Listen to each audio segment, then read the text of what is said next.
Assalamualaikum warahmatullahi wabarakatuh.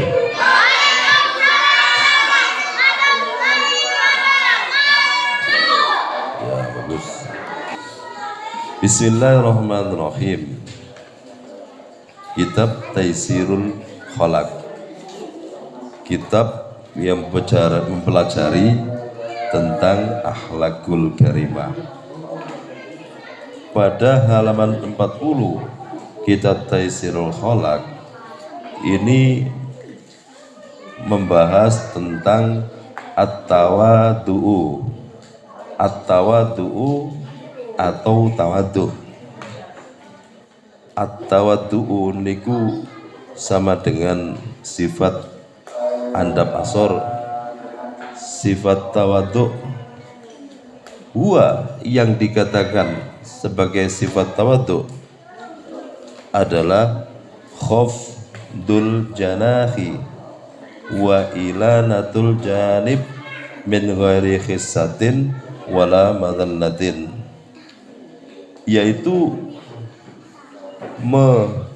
merendahkan anggota badan, ya, wa ilanatul janib, dan melemeskan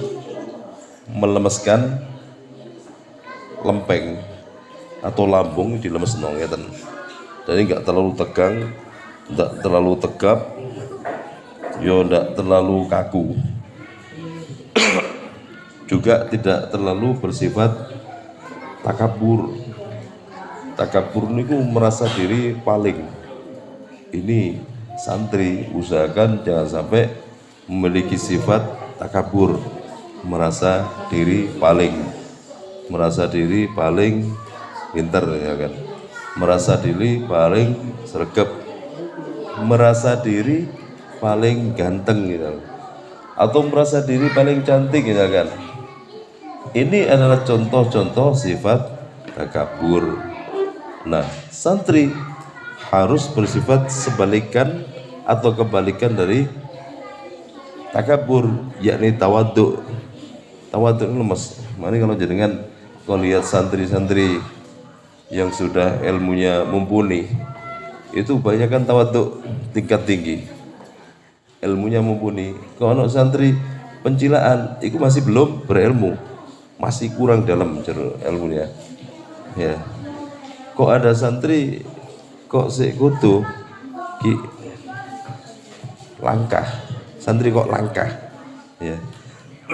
Artinya enggak punya sopan santun, berarti ilmunya masih rendah. Nah, kita santri ojo sampai ilmunya rendah.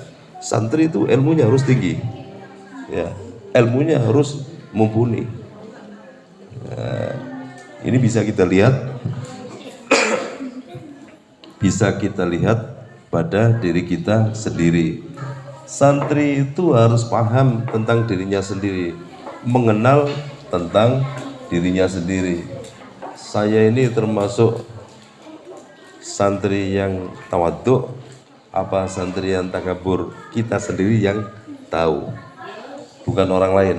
Kalau orang lain hanya menilai dari luar tok, ningali dari luar tok, enggak langsung paham siapa sampean sebetulnya. Makanya sangat-sangat saya anjurkan sering kali, ya, sifat tawadhu' ini utamakan. Salaman dengan guru nih, pakai dua tangan, ambil sedikit berungkuk. Nah ini, saban contoh Hamdan Fatir nih. Santri lain yang sudah paham, salaman itu sambil berungkuk, nah guru dengan dua tangan, tidak satu tangan, dua tangan salam begini. Santri putri sama, salaman dengan gurunya gunakan dua tangan, dipegang, terus diambung tangannya, diambung ambek hidungnya, ojo diambung ambek pipiye atau batuke, ojo. Di salaman nggak diambung pipi nih, ini bukan mencium. Salaman nggak batuke, ini juga mencium. Yang mencium namanya mencium itu dengan bibir dan hidung. Betul, diambung, disedot tangannya guru disedot, ya. Misalkan guru nih nggak minyak wangi ya seger, ya. Guru nih mari mangan iwak klothok, ngene iku nikmat rezeki ini adik-adik. Guruku mari mangan iwak pitik, ya kan. Tapi insya Allah Setiap guru ini diusahakan tangannya nggak sampai mampu iwak kelotok, kecuali kalau habis terbangan CC mari terbangan mangan iwak kelotok ya mesti guru ini mampu iwak kelotok nonton cara nih ya tetap dicium misalkan buaya kelotok ya nggak usah disedot nggak usah buaan untuk ya. Nah kenapa kok sampai kita dianjurkan untuk selalu mencium tangan guru? Apa guru itu mengharapkan dihormati dari muridnya? Enggak. Setiap guru nggak boleh kepingin dihormati muridnya, nggak boleh. Tapi murid wajib menghormat pada gurunya. Ngaten. Murid harus menghormat pada gurunya. Gurunya nggak boleh kepingin. Besok kalau sampean punya murid, punya santri, ojo kepingin dicium tangannya oleh santri ya. Tapi ajarkan pada santrinya bahwa mencium tangan gurunya itu adalah menarik keberkahan ilmu. Ini penting. Nah, duduknya para santri itu enggak terlalu tegap. Santri yang tawadhu itu enggak terlalu tegak ini. Bahkan berjalan di embong pun juga demikian. Jangan terlalu tegak ngeten. Seperti enggak ada lain yang kuat selain saya misalkan. Ini enggak boleh. Biasa sedengan. Lebih sering melihat ke bawah daripada ke atas. Ojo sering delok ngelirik ke atas ngeten. Ngeten. Kan kadang ngeten. Ngeten. Iki jenenge ngelirik ke atas. Orang yang sering ngelirik ke atas itu menunjukkan bahwa orang itu punya sifat takabur. Ngeten. Misalkan didelok koncoe delok dhuwur gitu ya. Sama lihat saya delok dhuwur ngeten. Lho ngeten iki. Kan ada orang itu menunjukkan sifat takabur. Yang paling bagus ya po, lihat ke bawah, lihat lantai, ngeten dikiluk ngeten. Kalau misalkan jalan nyopo wong, misalnya nyopo wong, boleh lihat matanya. Setelah itu dikiluk ngeten, menunjukkan sifat tawadhu. Min ghairi khissatin, kelawan tanpa ino wala madallatin dan ora ino. Orang yang tawadhu itu tidak semakin hina, tidak semakin rendah, karena derajatnya oleh Allah akan semakin ditinggikan. Iya, temenan lah. Lihat sini. Orang yang tawadhu itu derajatnya akan semakin ditinggikan oleh Allah, enggak semakin rendah. Ini makanya santri harus punya sifat tawadhu. Meskipun kita bukan arek pondokan misalkan, tapi kita nggak boleh menyepelekan arek pondokan, nggak boleh. Arek pondok niku satu, jauh dari maksiat, nggak pernah pegang HP, nggak pernah ketemu lawan jenis santri pondok. Ya kalau kita kepingin betul-betul misalkan kepingin jadi orang zuhud, silakan mondok ke pesantren. Lulus MI boleh mondok, lulus SMP mondok boleh, lulus SMA pun juga boleh ke pesantren boleh. Kalau saya dulu ya, kalau Ustadz Gus Ulum, kalau mondoknya dulu habis lulus SMA, bukan lulus SD, lulus SMA. Ya, ada deh nanti misalkan lulus SMA, saya mau mondok misalkan, apa terlambat? Enggak terlambat. Saya lulus SMA baru mondok sampai selesai ya mondoknya. Kalau Ustadz Afandi lulus sanawiyah mondok di Situgiri selama 10 tahun mondok Situgiri. Nah ini cuma SMA-nya di pondok. Nah ini adik-adik misalkan mau mondok silakan habis lulus MI atau lulus SMP atau SMA, tinggal pilih. Ngaten. Misalkan sama nggak kepin mondok, Ustaz, saya nggak mau mondok. Kenapa? Karena saya kepingin mendalami ilmu di TPQ misalkan. Silakan ngaji sing tekon pisan. Ya, ojo boyong-boyong, ojo leren-leren, satu langgar, satu TPQ ditekuni. Jangan pindah-pindah. Ya, alimkan dulu. Di TPQ sini sampai alim, sampai betul-betul baca Al-Qur'annya bagus. sampai bisa baca kitab, sampai bisa memberi keterangan tentang ilmu pada murid-muridnya, ya. Atau sampai menjelang nanti pernikahan, si guru rapi ojo mandek ngaji, terus ngaji.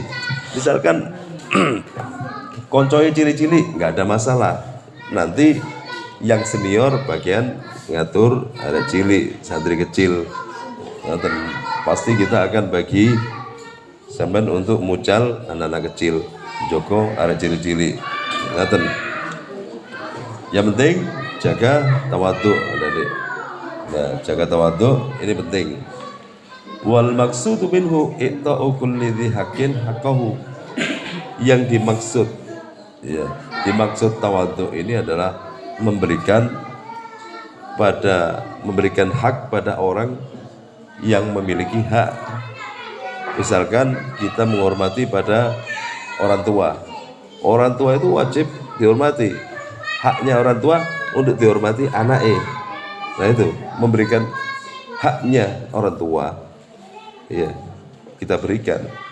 Misalkan orang tua itu dihormati, ya kita hormati. Hormati segala macam cara. Misalkan dikongkon orang tua selalu manut. Diperintah orang tua untuk beli gula misalkan, ya kita manut. Salaman mau berangkat ngaji dengan orang tua, kita lakukan. Berangkat sekolah, pulang sekolah, salaman dengan kedua orang tua juga kita lakukan. Itu termasuk tawadhu. Masuk ke musola, masuk ke TPQ, salim ambek guru pengajarnya, ini juga tawadhu. Ya, pulangnya juga demikian, salim ambek guru pengajarnya, itu juga tawadhu. Karena hak mereka itu adalah kita hormati. Fala yarfa'u, mongko orang angkat wadi'an ingon ang darajati sing derajati, ya. Maka orang yang selalu menjaga tawadhunya, sekali lagi derajatnya ini diangkat oleh Allah Subhanahu wa taala, ya. Makanya yarfa'illahu alladhina amanu minkum, ya. Allah itu mengangkat orang-orang, ya, di antara sampean, mana orang yang beriman itu diangkat derajatnya yang paling beriman, ya, dibanding orang yang tidak beriman. Orang sing sregep dibanding orang yang tidak sregep. Orang yang rajin ngaji hadir itu derajatnya diangkat oleh Allah melebihi orang yang tidak hadir ngaji. Makanya ini sangat sayang sekali kalau ngaji ini dilewati libur berai, apalagi liburnya tanpa pamit. Sebenarnya kurang bagus, mengurangi keberkahan ilmu. Kalau di sini sayang Abah itu orangnya sabar. Jadi ngaji kadang berai gak pamit, murid libur gak pamit. Itu sebenarnya mengurangi keberkahan ilmu. Santri-santri aja sampai melakukan itu, ya. Sebelumnya misalkan sampean mau libur, WA atau pesan nang koncoe, anu tolong sampaikan pada Ustadz Wandi, Ustadz Khairul, ya, sampaikan bahwa saya nggak bisa masuk ngaji. Atau WA pada Ustadz, boleh Ustadz mohon izin saya mau acara keluarga nggak bisa masuk hari ini, ya. Jangan sampai kita itu langsung nggak pamit, moro prai. Nah ini bahaya, mempercepat hari kiamat. Mempercepat hari kiamat sangguan. Artinya orang yang menangi hari kiamat ini adalah orang-orang yang paling buruk, orang paling tidak baik di antara kita semua. Itu orang yang menangi hari kiamat, nyapok hari kiamat. Makanya adik-adik ojo sampai nyapok hari kiamat, ya. Di hari kiamat nanti orang-orang yang hidup itu lahirnya di luar nikah semua. Lahir di luar nikah semua. Orang sing hidup di hari kiamat. Makanya ya ojo sampai besok penerus kita itu ada yang lahir di luar nikah, ojo sampai. Ya, karena itulah anak buah Dajjal. Dajjal itu memang Allah ciptakan manusia semacam Dajjal. Dajjal itu lahir dari pernikahan sedarah. Ngerti pernikahan sedarah? Misalkan Mbak E oleh adik E, Mbak kandung oleh adik kandung. Ngoten. Jadi jelas. Setelah itu Bapak EDW dibunuh, Bapak E Dajjal dibunuh. Setelah itu Ibu E dibunuh, Bapak Ibu E dibunuh Dewi ambil Dajjal. Matanya cuma satu, ya mata Dajjal cuma satu. Ya, nanti muncul di hari kiamat Dajjal ini muncul dan membawa seluruh pasukan orang-orang Yahudi. Orang Yahudi itu terus dikawal, ya, terus berjalan ke seluruh penjuru dunia ini kecuali 2 kota besar yang ada di Arab Saudi, yaitu Mekah sampai Madinah. 2 kota ini dijaga malaikat dan nggak bisa dimasuki Dajjal, nggak bisa. Terus mana nih kuburan-kuburan, seluruh orang yang telah mati yang dikubur dalam kuburan, hampir seluruhnya, ya, itu dibangunkan Nabi Dajjal, dibangunin. Ayo kamu bangun, kan? Ambek nyiapi gergaji disiapno di atas kepala. Ini ada sejarahnya seperti itu. Dipotong tapi nggak mati, karena sudah mati dia. Dipotong, kamu ngakui saya Tuhanmu apa tidak? Ya kan? Kalau kita nggak ngakui, maka digeraji. Kamu ngakui aku Tuhanmu enggak, saya nggak ngaku. Terus dikasih. Seperti itu Dajjal, dipotong-potong terus. Jadi orang yang dibangunkan Dajjal nanti agak sedikit tersiksa, tapi mereka beriman nggak bisa dibangunin Dajjal, nggak bisa. Makanya pada saat setelah fil alamina innaka hamidum majid, itu kita berdoa kepada Allah, Allahumma inni a'udzubika min fitnatid Dajjal, min fitnatid dunya wa min fitnatil masjid Dajjal. Ya Allah, aku berlindung kepada Engkau dari fitnah Dajjal. Karena kalau kita itu fitnah Dajjal itu bahaya. Maka jalur perlindungan pada Allah Subhanahu wa taala. Sekiranya enggak sampai di fitnah Dajjal. Nah, Dajjal itu nanti, aduh suara dia kok ngeten nek. Di hari kiamat akan dikejar-kejar oleh Nabi Isa alaihissalam. Ya, Nabi Isa muncul itu pada saat Dajjal merajalela hampir di seluruh dunia. Turun Nabi Isa alaihissalam turun, ya. Dajjal kroso, maka dia melarikan diri. Setiap ketemu Nabi Isa melarikan diri, ketemu Nabi Isa melarikan diri. Takut Dajjal, soalnya Dajjal ngerti bahwa nanti ajalnya itu berada di tangan Nabi Isa alaihissalam. Terakhir pengejaran Nabi Isa alaihissalam, nanti Dajjal itu ketemu oleh Nabi Isa di suatu kendaraan yang lebarnya 20 meter. 20 meter, kendaraan itu menyerupai burung. Ya. Kalau sekarang kendaraan burung, si 20 meter lebarnya itu adalah pesawat Boeing 77 ya. Itu lebarnya 20 meter. Ya, mirip burung. Kalau dulu dalam kitab diceritakan kendaraannya itu lebarnya 20 meter. Persis burung, bisa terbang. Apa enggak pesawat terbang kalau sekarang. Nah ini. Nah, begitu Nabi Isa ketemu Dajjal, langsung ditusuk, ya, mati Dajjal. Ya.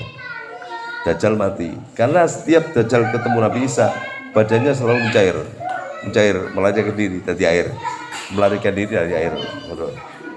Terakhir ya, kendaraan ini nggak bisa lari, dibunuh di situ Dajjal. Nah, pada zaman Nabi Isa alaihissalam berkuasa di muka bumi, Nabi Isa ini kan masih bujang, belum nikah. Akhirnya beliau nikah, mempunyai anak juga. Terus beliau itu membawa risalah agama Nabi Muhammad SAW, ya, dengan membawa kitab-kitab yang dulu kitab itu, ya, kitab itu disimpan di dalam sungai. Nah, kitab kok disimpan di sungai? Apa ya ceritanya? Ya, dulu ada seorang ulama besar. Ulama besar itu ngarang kitab sak banyak-banyaknya. Terus salah satu muridnya itu disuruh, iki aku ngarang kitab tolong buangan nang sungai, buangan nang kali. Lah muridnya nggih yai ngomong ngoten. Akhirnya kitab dikowo ternyata gak dibuang nang sungai. Balik murid nang yai. Ya boleh dibuang. Sampun gurung dibuang wis sampean. Wis buangen unjalno nang tengah kali kitab iki. Akhirnya murid iki mang manut nang gurune, sakjane eman wong kitab nulis sakmono akeh kok dibuang nang kali. Akhirnya kitab sakmono akeh mbek muridé dibuang nang kali. Ternyata dari atas, dari dalam kali, dari dalam sungai keluar tangan. Tekok jero kali keluar tangan. Ini cerita gaib tapi nyata. Ada kitabnya keterangan di situ. Keluar tangan langsung nampani kitab yang telah dibuang memang. Tampan kelek langsung dibawa ke dalam sungai. Akhirnya mulai itu nemu kiai. Ya boleh. Samang dek sungai ketemu apa? Aduh ngapunten yai, saya tadi di sungai terlihat dan melihat ya kitab yang saya lempar itu ditampani, diterima oleh tangan yang keluar dari sungai, yang keluar dari dalam sungai ditampani. Sampai ngerti apa maksudnya kuwi? Mboten yai. Lah kitab iku nanti suatu saat akan dipakai oleh Nabi Isa alaihissalam di akhir zaman untuk meneruskan risalahnya Nabi Muhammad. Jadi nanti kitab itu muncul nanti di zaman Nabi Isa alaihissalam. Pada saat seluruh kitab sudah hangus, Al-Quran sudah tidak bisa terbaca. Nabi Isa menyampaikan dengan kitab itu mang. Bahkan pada zaman Nabi Isa alaihissalam, bumi ini berubah sangat indah sekali. Dan nggak ada keindahan ya sebelumnya yang pernah terjadi di bumi selain keindahan zaman Nabi Isa alaihissalam. Gurun pasir yang nggak pernah berbuah, yang nggak pernah tumbuh-tumbuhan, pada Nabi Isa alaihissalam nanti turun itu tumbuh. Buah-buahan, pohon-pohon yang tidak ada buahnya tumbuh buahnya. Ya, ini zaman Nabi Isa alaihissalam. Ya. Jadi bumi ini betul-betul dalam keadaan makmur nanti zaman Nabi Isa alaihissalam. Nah, Nabi Isa alaihissalam ini terus hidup sampai sekitar kurang lebih 40 tahun di bumi ini. Setelah itu meninggal. Hampir seluruh orang di muka bumi ini semuanya Islam semuanya. Ya. Nabi Isa meninggal, baru angin keluar, angin-angin yang menghembus untuk mencabuti nyawa orang-orang muslim itu ditiupkan oleh Allah. Nanti orang sing agama Islam, sing mukmin semuanya wafat. Tinggal orang-orang kafir, orang-orang sing gak ngerti agama, sing gak pernah baca Al-Quran. Ya, ini di akhir zaman seperti itu. Ya. Lalu muncul Ya'juj Ma'juj. Loh, Ya'juj Ma'juj. Akhir zaman seperti itu. Ya. Nah, sebelumnya matahari ini mandek dulu peredarannya. Ya. Jadi matahari semula muncul dari timur, lagi kok gak muncul-muncul selama 2 hari 2 malam. Bengi tok, bumi ini malam tok, 2 hari 2 malam. Sing tahu waktu sholat adalah orang sing biasa sholat. Sing biasa subuh ya sholat subuh, biasa duhur, wai duhur, sholat duhur. Tapi masih tetap petang selama 2 hari 2 malam. Ya, setelah 2 hari 2 malam matahari muncul dari sebelah barat, muncul ngeten. Tapi terbalik. Lah, lalu matahari berada di atas ini, nomor ngaran ini. Waktu matahari di atas ini istiwa mandek kembali ke barat lagi. Lah, itu adalah batas terakhir istighfarnya manusia itu diterima oleh Allah. Batas akhir adalah ketika matahari muncul dari barat. Nah, ini makanya mumpung belum muncul dari barat, istighfar sebanyak-banyaknya. Batas istighfar lagi adalah pada saat nyawa sudah berada di tenggorokan. Ya, kalau masih di perut masih bisa diterima. Astagfirullah masih diterima. La ilaha illallah masih diterima. Kalau sudah keluar dari sini, sudah di kerongkongan, nyawa wong maka istighfar sudah lagi tidak diterima oleh Allah. Nah, ini ada di ini sedikit cuplikan tentang hari kiamat. Nah, hari kiamat ada Ya'juj Ma'juj yang muncul, sering kita ceritakan bentuk Ya'juj Ma'juj seperti apa, sering. Makanya tetap mulai sekarang kita pertahankan keilmuan kita, ketawaduan kita. Kita joko awal dewe ini joko di sendirinya, diselamatkan dirinya sendiri. Ku anfusakum, selamatkan diri kita sendiri. Diselamatkan dari apa? Dari apapun, ya. Ditawadukan, distel jadi orang sing ikhlas, ngeten ikhlas. Distel jadi orang yang dermawan, sing loman. Ya, aja sampai dadi arek sing medit jangan ditecek ngekeme aja, ya. Itu kita setel sendiri. Kemarin pengajian kemarin waktu tausiah di hari malam 17 Agustus kemarin kan gitu. Cara kita mensyukuri nikmat Allah adalah menghormat ya dari hasil perjuangan para pejuang kampung kita dulu. Ya, si mereka macul untuk membelah jalan iki macul melekan sewengi-wengi. Ya, sampai dulu ceritanya banyak pohon-pohon besar, ya, banyak sekali jurang-jurang seperti di Kidul niku. Kok saumpama wong pian gak bangun jembatan di Kidul, kita itu pasti akan lewat jurang, lewat curah, ya, dari rumah Pak Khairul itu terus ke bawah, terus naik dari belakang rumahnya Abah Said, terus munggah, pian seperti itu. Nah, karena para pejuang kampung mereka bikin jembatan untuk nggampangno perjalanan anak putuwe. Nah, sekarang kita syukuri. Jalan semakin nikmat, semakin bagus. Ya, itu kita syukuri semuanya. Qala Nabi sallallahu alaihi wasallam, "Man tawaddo'a lillahi rafa'ahu." Barang siapa yang bertawadhu, Allah akan mengangkat derajatnya. Itu asli. Dan Allah itu la yukhliful mi'ad. Allah itu tidak akan pernah melayani janji. Allah nggak akan pernah ingkar janji. Barang siapa yang tawadhu, derajatnya akan diangkat oleh Allah.